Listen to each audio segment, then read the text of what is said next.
మీటర్ల గోతి తీసి పాతి పెట్టినప్పుడే బీఆర్ఎస్ వాళ్ళు గద్దెలు దిగాలి, ఊర్లలో బీఆర్ఎస్ దిమ్మలు కూలాలి. ఓకే, కూలుతాయి రేవంత్, కూలుతాయి తొందరలోనే. నీ అధికార కోట కూలుతుంది. ఒకటి వాస్తవం, చంద్రబాబు నాయుడికి తెలంగాణలో ఏ గతి పట్టిందో నీకు అంతకంటే అధ్వానమైన గతి పడుతుంది. నువ్వు అనుకుంటున్నావు చంద్రబాబును పారదోలేరు అంతే తెలంగాణ ప్రజలు, కానీ నిన్ను పాతరేస్తారు, అందులో డౌట్ లేదు. నిన్ను రాజకీయంగా పాతరేస్తారు. రానాడే చెప్పిండు కాలోజీ నీలాంటి దొంగలు వస్తారని ఊహించిండు. ప్రాంతేతరుడు ద్రోహం చేస్తే, దోపిడీ చేస్తే ఆవల దాకా పారదోలమన్నాడు. నీ బాబుని అదే పని చేసిండ్రు. ప్రాంతం వాడే మోసం చేస్తే పాతాళంలోకి పాతరేయమన్నాడు.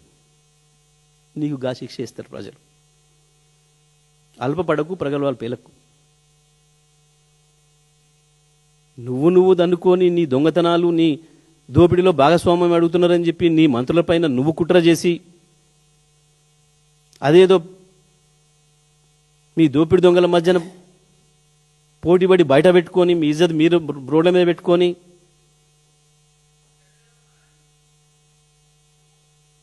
కేసీఆర్ ఒక్కటే మాట నీళ్ళ గురించి మాట్లాడిపోయింది. వచ్చి తెలంగాణ నీళ్ళ గురించి కొట్టాడాల్సిన అక్కర ఉంది మనం అని చెప్పిపోయాడు. ఎందుకు ఆగమవుతున్నావు? ఇలా దేని మాట్లాడండి? ఇప్పుడు దిమ్మలు కూలుతాయి. కూలగొట్టు బిడ్డ, కూలగొట్టు, చూద్దాం. దిమ్మలు కూలగొట్టు. తెలంగాణ డీజీపీ గారు, తెలంగాణ డీజీపీ కావచ్చు, ఖమ్మం సిపి కావచ్చు, నువ్వు మాట్లాడిన వేదిక ఎక్కడి నుంచి అయితే ఈ రాష్ట్ర ముఖ్యమంత్రి రాష్ట్రంలో తెలంగాణ బీఆర్ఎస్ దిమ్మలు కూలగొట్టాలి అని చెప్పి పిలుపునిచ్చిండో తీసుకోవాలి చర్యలు. ఏం తీసుకుంటారో ఈ పోలీస్ అధికారులు చెప్పే నీతులు,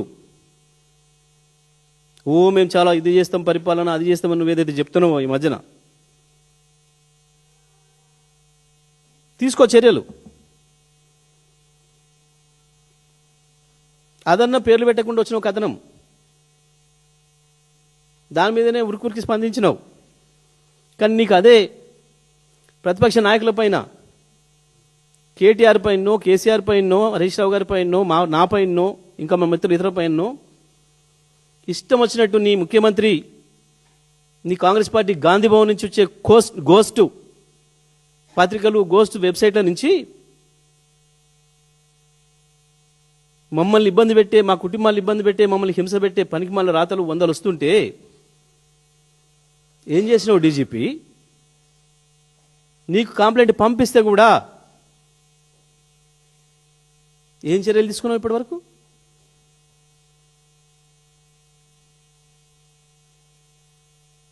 అధికారులకు నీతి, నాయకులకు నీతి ఉంటుందా? చట్టం ఇంకో తిరుగుందా?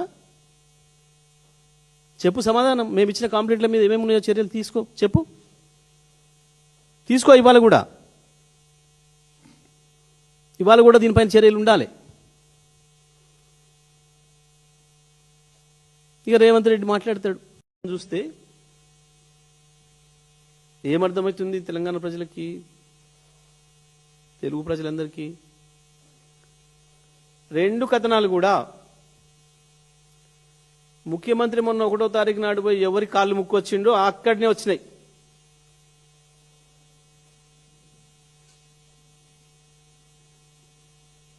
తెలంగాణ ముఖ్యమంత్రి పరువు తీసి, ఆ పదవి యొక్క పరువు తీసి దిగజారి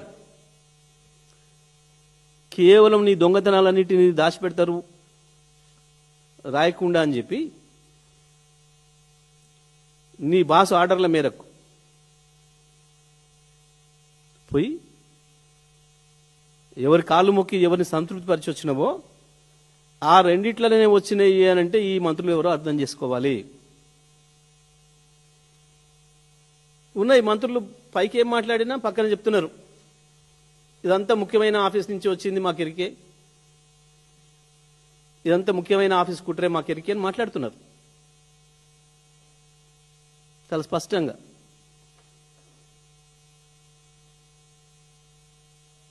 కనబడుతుంది. పాత కాంగ్రెస్ కార్యకర్తలందరూ కూడా మాట్లాడుకుంటున్నారు, వరుసగా మా మంత్రుల మీద ఎందుకు జరుగుతుంది ఇది?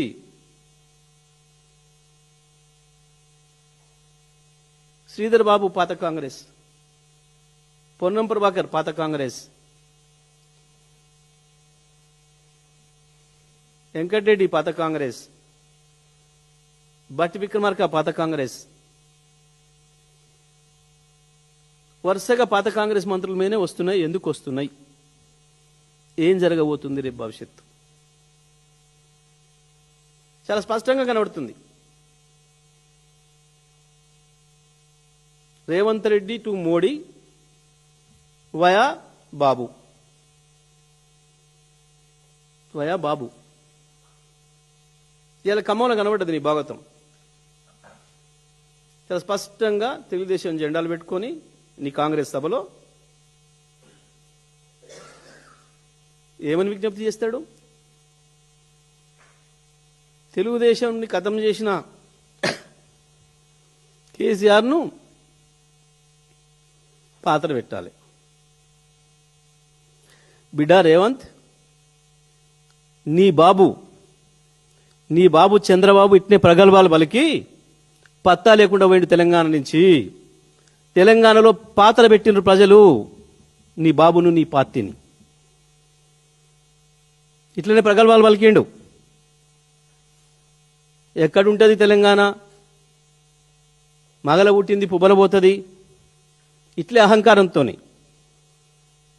నీ లెక్కనే అవాళ నేను ఇక్కడ ఉన్న రాష్ట్రంలో పైన కూడా నా ప్రభుత్వం ఉంది, కేంద్రంలో ఏముండదు. కేసీఆర్కి ఇంత బక్కపలసినోడు,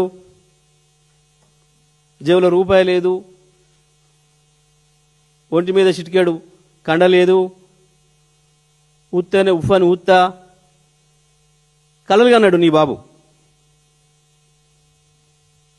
కానీ ఇలా నువ్వే చెప్తున్నావు నీ మాటలతోనే. పాతాళ లోకంలో పాతరేసిండ్రు ప్రజలు, తెలంగాణ ప్రజలు. కేసీఆర్ రాజకీయంగా ఎదుర్కొన్నాడు చంద్రబాబుని, పాలసీలతో ఎదుర్కొన్నాడు. ఇలాంటి చెత్తవాగుడు వాగలే.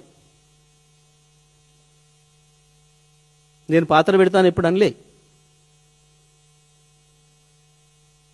రాజకీయంగా నీ చంద్రబాబు విధానాలు ఆయన పాత్ర వేసినాయి.